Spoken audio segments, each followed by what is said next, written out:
In this video, I'm going to give you 5 sessions that if you do them, you will become a faster runner this year. What is up, everybody, and welcome to Fordy Runs. My name is Chris Ford and I'm a running coach and athletics coach based here in the UK, and I coach clients one-to-one and on a group level all over this country of ours. Now today, like I said, I'm going to give you 5 sort of sessions that I recommend to my clients that I think if you use them in your sort of week of running or whatever, don't do them all at once, but if you can use some of these, once you get consistent at them, they will start giving you the results you're after. Now it's very hard, right, as everyday runners to think of like speed sessions or those high effort sessions on what the hell to actually do. It's very confusing. You see, I'll go and do 4x400, 800, 600 and all this sort of stuff, right? Not everybody's got access to a track as well, which is very difficult. So it's very hard sometimes as an everyday runner to get those speed sessions in, to know what to do. And that's why I thought about this video. I thought if I give you 5 sort of sessions that you can do, you can use, make them as simple as I can. And if you put them in over, over like a 6-week rotation, so like do them for 5 weeks and have a down week, I think you will crush it. I think you'll get faster. You will notice it. But the key to speed sessions, right, is application. It's effort. It's perceived effort, actually. If you feel like you're absolutely redlining it, then you're doing a good job. Now, you need to make sure you have a good warm-up, good cool-down for all of these, right? But when you do this session, or the session that I give you, I want you to feel like you're on the red line. I really feel like you're going for it. Now, that could be even on a tempo run, that you're, on that line, just about to go from tempo through to something a little bit faster. It's knowing where that limit is, right? So give yourself the confidence to go out and push it on these sessions, and hopefully they will really kick in and make you faster. Okay, so I'm going to put up some awesome B-roll while I read out the sessions, because I wrote them down. There's no point me sitting here like this reading them out, is there? Because no way, I'll just be stupid. So I'm going to put up some awesome B-roll, and I'm going to read out the sessions that I've designed for you to do. So get a pen and a piece of paper, maybe pause it, write it down, whatever. But let's get stuck into these 5 sessions that I think if you use, they will make you faster. Okay, so the first session is a minute hard, minute easy. So as the name suggests, after warming up, just start to run harder, but not flat out for 1 minute. Followed by an easy minute. Repeat about 4 to 6 times to start with, and gradually increase the number by 1 or 2 each week, up to a maximum of 10.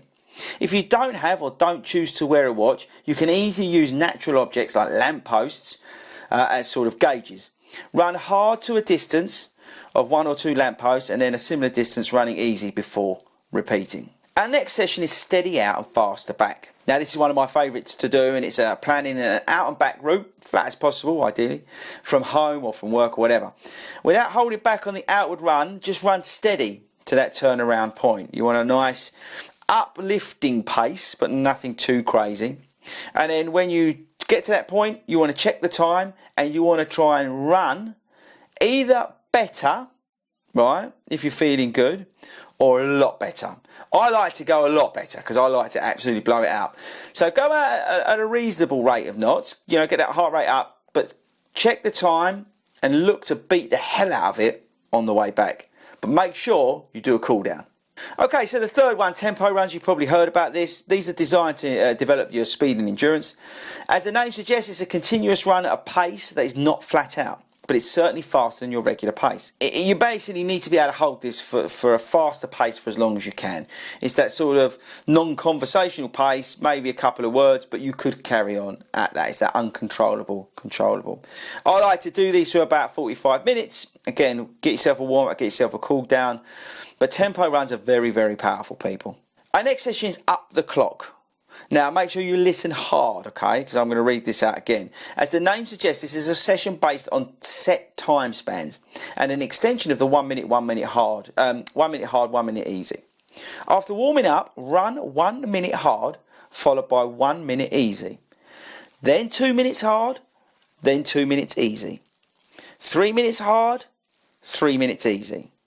Before reducing down to 2 minutes hard, 2 minutes easy, and finishing on 1 minute and 1 minute. There are many variations to try as you get used to this exercise, such as 1 on 1 on, 2 on 2 on. You can play around with it as much as you want.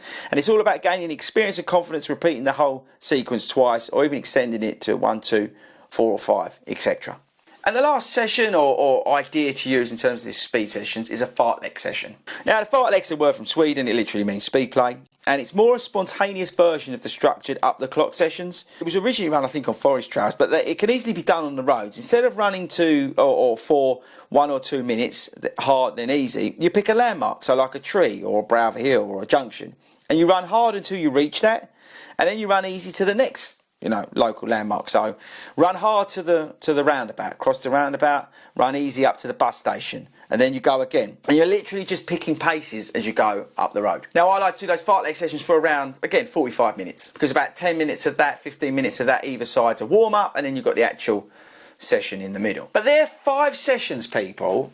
To be honest with you, they're quite simple and they can be done anywhere. And I appreciate up the clock might be a little bit hard to understand, but once you get it on a piece of paper or put it in your watch, once you're up and running, it's very simple to do. But it's all about the application. It's all about how much you put into those runs. That's the key. To be completely back to basics, you can literally do a 10-minute warm-up and run up and down your road really hard, and it will get the same net benefit, right?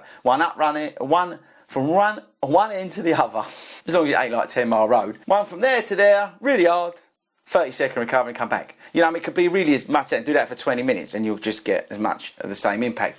But I wanted to give you those sessions to give you some ideas. And honestly, if you did them with the other runs in the week, blend it out. If you put one of them in a week over a 6-week period and say have a cool down or a step down week maybe in the middle, they will make a difference. You will start to feel the difference with those. Okay, people, let me know in the comments whether that was useful, whether you want to see more of these sort of videos. I can pull on my coaching hat and we can drag some of this sort of stuff out for you. We can do it on long runs, we can do whatever you want to do. So let me know in the comments if you want to see more of this stuff, and I'll see what we can come up with. But that's it for me, guys. Thanks for sticking around to the end of the video. I'll catch you later.